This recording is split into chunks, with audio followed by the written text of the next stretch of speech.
We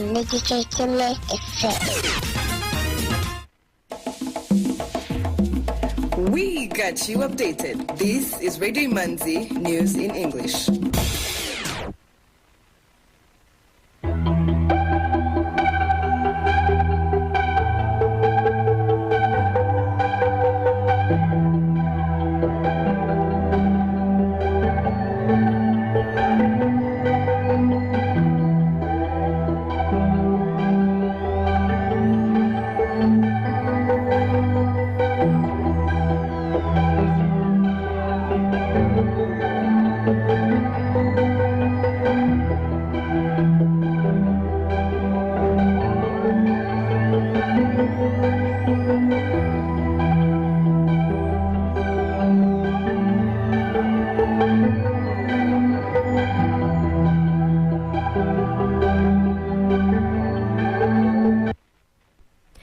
This is Radio Imanzi broadcasting from Kigali. Here is the news in English, brought to you by Fiona Umuganwa. The headlines. President Paul Kagame today joined RPF members for the RPF Bureau Politic meeting. The government has invested over 2 billion Rwandan francs in fish farming to produce tilapia for food to communities living around Akagera National Park. Uganda says it has put more than 80 people under a 21-day mandatory quarantine in different isolation centers as they monitor them for the Ebola virus.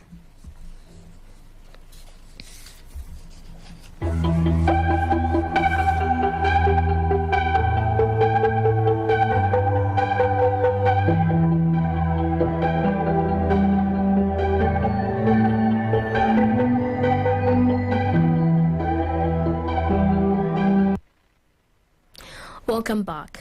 News in detail. President Paul Kagame, who is also the chairman of the RPF Inkotanyi, alongside First Lady Janet Kagame, today joined over 2,000 members of the party at Intare Conference Arena for the RPF Bureau Politic meeting. This meeting also included special guests representing other political parties. The government of Rwanda has invested over 2 billion Rwandan francs in fish farming to produce tilapia for food to communities living around Akagera National Park, as well as tilapia fingerlings to be distributed for fish farming in other parts of the country. Funded through the government-established revenue sharing scheme, the project, dubbed Gishanda Fish Farm, sits on 1.5 hectares in Kabari sector for Kayonza district, Eastern Province. Under the scheme, communities living around the parks benefit from 10% of revenues generated from tourism activities through various development projects, including fish farming. Solange Wituze, the Deputy Director General of Animal Research and Technology Transfer at Rwanda Agriculture Board, says the investment is expected to boost fish production across the country. Fiston Ishimwe, the Community Conservation Manager in Akagera National Park, said allocating 10% of tourism revenues to community income-generating projects will also drastically reduce poaching cases. The Ministry of Finance has allocated a budget of 170 billion Rwandan francs for social protection in the fiscal year 2022-2023, which will see 420,000 families alleviated from extreme poverty. This year's budget is nearly twice the previous funding in the previous years. According to the Deputy Director General of Local Administrative Entities Development Agency, LODA, Saidi Sibomana, the budget was increased to accommodate a large social protection coverage, but importantly to reduce 1/3 of the current poverty level by 2024. He said new programs are being implemented across the country to help over 420,000 families come out of extreme poverty levels. Programs such as social protection transformation are not only aimed at giving financial support but transforming lives into better living through creating long-lasting solutions have also been implemented as well. The Rwanda Bar Association says it has stepped up efforts to increase the number of women lawyers practicing in the country. Currently, out of 1,500 registered lawyers, only 325 are women. According to the president of the association, Moise Hundabarashi, since the association's establishment in 1997, there has been a massive improvement in regard to the number of women lawyers, though there is still a long way to go. The association today marks 25 years since its conception. It is looking at, among other things, having more practicing women lawyers in Rwanda, mentoring young lawyers, and providing more legal education related to ethical standards.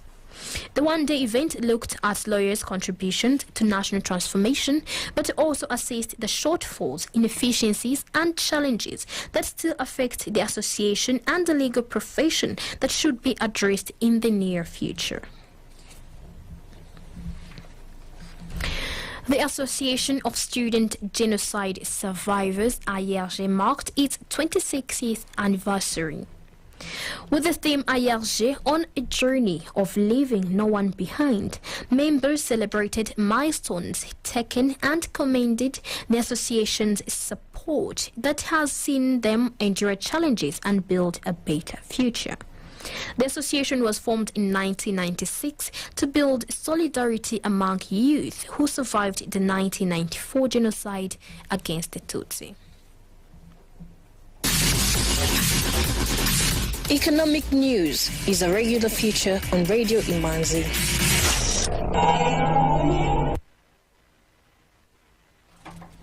The Rwanda Stock Exchange Market Report. The trading session recorded its turnover of 3,552,500 Rwandan francs worth of bonds traded in one deal on the fixed income market and 3,445,600 Rwandan francs from 16,100 shares traded in 5 deals on the equities market. MTN Rwanda closed the counter at 174 Rwandan francs. The trading session recorded its turnover of 729,600 Rwandan francs from 4,400 shares traded in 2 deals. Bank of Kigali closed the counter at 272 Rwandan francs. The trading session recorded its turnover of 2,647,200 Rwandan francs from 10,100 shares traded in 2 deals. I&M Bank closed the counter at 43 Rwandan francs. The trading session recorded its turnover of 68,800 Rwandan francs from 1,600 shares traded in 1 deal. The rest of the equities counters closed with Bralirwa at 170 Rwandan francs, Simirwa at 120 Rwandan francs, Equity Bank at 440 Rwandan francs, Kenya Commercial Bank at 370 Rwandan francs, National Media Group at 1,200 Rwandan francs, Uchumi Supermarket at 104 Rwandan francs, and RH Buffalo closed the counter at 526 Rwandan francs as the market closed. The currency market review of today. Burundian franc buying price was 0.5 and the selling price was 0.51. Ugandan shilling buying price was 0.27 and the selling price was 0.275. Tanzanian shilling buying price was 0.44 and the selling price was 0.45. The Kenyan shilling buying price was 8.5 and the selling price was 8.7. The euro buying price 1,012 and the selling price 1,033. The British pound buying price 1,160 and the selling price 1,183. The US dollar buying price 1,036 Rwandan francs and the selling price 1,057 Rwandan francs. some items of international news on Radio Imanzi.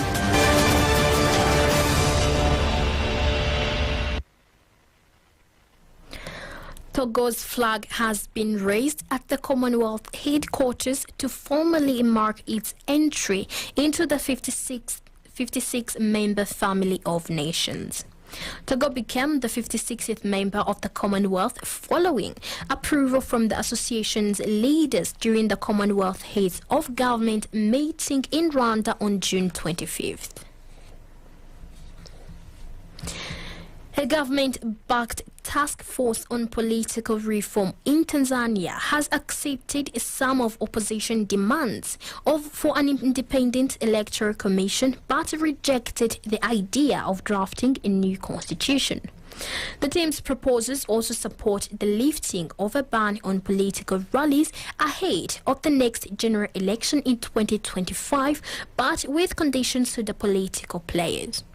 In its final report delivered to President Samia Suluhu Hassan today, the task force also suggested the entire constitutional overhaul that has also been a key opposition agenda might still take longer to be sorted out. Uganda says it has put more than 80 people under 21-day mandatory quarantine in different isolation centers as they monitor them for the Ebola virus.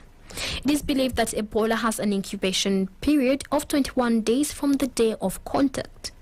The Ugandan President Yoweri Museveni, in a broadcasted public address, recently announced a 21-day movement restriction in the two districts of Mubende and Kasanda. Health Minister Dr. Jane Ruth Acheng says the restrictions are slowing down the transmission and allowing health officials to manage contact tracing. Since the resurgence of the Sudan variant that was first reported in Uganda in the early 2000s, doctors have been struggling to find a vaccine. Now Dr. Acheng says 2 vaccines from the UK and the US are ready for trial in the country. The Ukrainian government has asked Russia to respect the United Nations agreements and facilitate the supply of basic commodities to Africa and other countries globally. Ukraine's ambassador to Kenya, Prevenik Andriy, urged Russia to allow the extension of the UN's agreement on Black Sea's grain corridor to allow his country to continue supplying grain past November when the agreement comes to an end. With that, we come to the end of tonight's edition.